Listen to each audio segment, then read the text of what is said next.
لیکن جان ایلیا بہت کمال کے شعر کہے، لیکن بہت زیادہ انہوں نے کسی جگہ پر ایسے اشعار کہے کہ جو ہم کہہ سکتے ہیں زہر کی طرح یوتھ کو ختم کر رہی ہے. یہ میں بہت بڑی بات کر رہا ہوں. اس کی ایگزامپل آپ سن لیجئے. وہ کہتا ہے یعنی ڈپریشن کیا ہے اصل میں، ہم لوگوں میں ہو کر بھی لوگوں میں نہیں ہوتے. تو اس پر بھی ایک اور شعر کہتا ہے، میں بھی عجیب ہوں اتنا عجیب ہوں کہ بس، میں بھی عجیب ہوں اتنا عجیب ہوں کہ بس خود کو تباہ کر لیا اور ملال بھی نہیں. اللہ اب یہ کیسا شعر ہے، یہ خود کو تباہ کر رہا ہے لیکن ابھی ہمیں ایمفسائز کر رہا ہے، ابھی ہمیں حوصلہ دے رہا ہے، نہیں آپ کو اس سے زیادہ زخمی ہونا ہے. صحیح، آپ کو اور زخمی ہونا ہے. یہ جو شعراء ہوتے ہیں یہ پہلے انسان کو مجروح کرتے ہیں، صحیح، کاٹ کے رکھ دیتے ہیں. صحیح.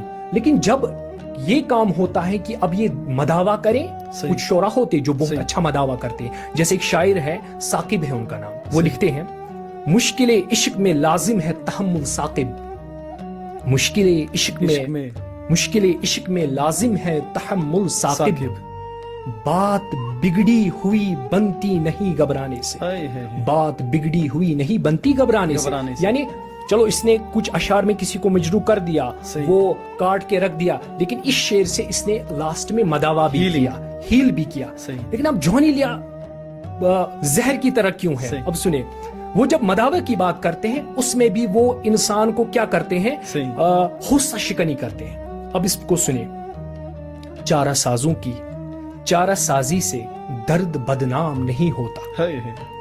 مطلب کہ اب آپ کی بیوی، آپ کی جو شریک حیات ہے، ٹھیک ہے اس نے اب آپ کو سوری کہہ دیا، مجھے غلطی ہو گئی سوری، مسئلہ ختم. لیکن جان ایلیا اس ناسور کو زندہ رکھ رہا ہے.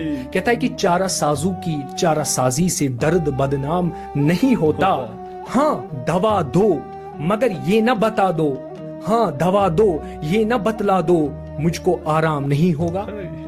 اب آپ یہ سوچیں کہ یہ شاعر ایسا شاعر ہے کہ مداوا کی بات کر رہا ہے اور شفا ہو ہی نہیں رہی، دوا کی بات کر رہا ہے لیکن شفا نہیں ہو رہی. مسئلہ یہ ہے کہ کوئی ایسے قسم کے شعراء کو سننا، جو ریسرچ بھی اس پر ہوئی ہے کہ بہت سارے لوگ اس وجہ سے دوا ہیلنگ، کوئی اس انسان کو ہیل کرتا ہے. مثال دو بندے ہیں، ایک کو غلطی ہو گئی، دوسرا سوری کہہ رہا ہے، معافی مانگ رہا ہے، ٹھیک ہے، لیکن دوسرا جو بندہ ہے وہ یہی شعر کہہ رہا ہے وہاں سے، چارہ سازوں کی چارہ سازی سے درد بدنام نہیں ہوتا، ہاں دوا دو مگر یہ نہ بتلا دو، ہاں مجھ کو آرام تو نہیں ہوگا.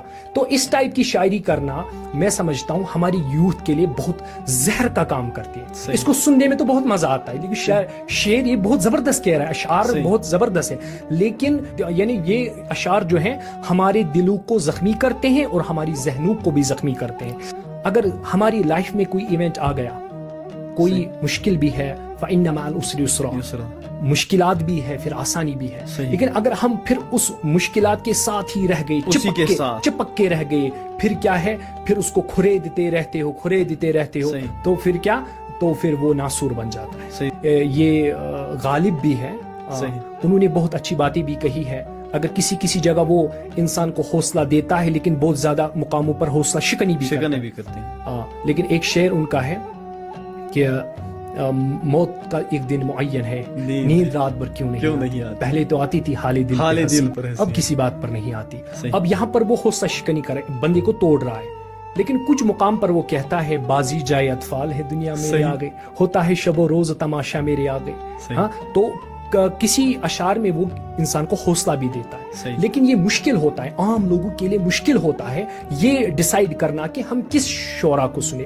تو میری یہ رائے ہے امام احمد رضا کو سنیں، محدث بریلی رحمہ میں اصل میں اللہ یہی چیز کہنے والا تھا جی. ان کے حوالے سے بھی ان کا کوئی شعر، حضرت کی تو پوری ہدائی کی بخشش دوا ہی دوا ہے، وہ تو بخشش ہے ماشاءاللہ. سبحان اللہ. سنتے ہیں کہ محشر میں صرف ان کی رسائی ہے، غر ان کی رسائی ہے، لو جب تو بنائی ہے. بازار عمل میں تو سودا نہ بنا اپنا، بازار عمل میں تو سودا نہ بنا اپنا، اے بے قصوں کے آقا اب تیری دہائی ہے. اور آخر میں فرماتے ہیں مطلع میں یہ شک کیا تھا، یعنی جو پہلے آپ نے کہا سنتے ہیں کہ محشر میں مطلع میں یہ شک کیا تھا، واللہ رضا واللہ، صرف ان کی رسائی ہے، صرف ان کی رسائی ہے.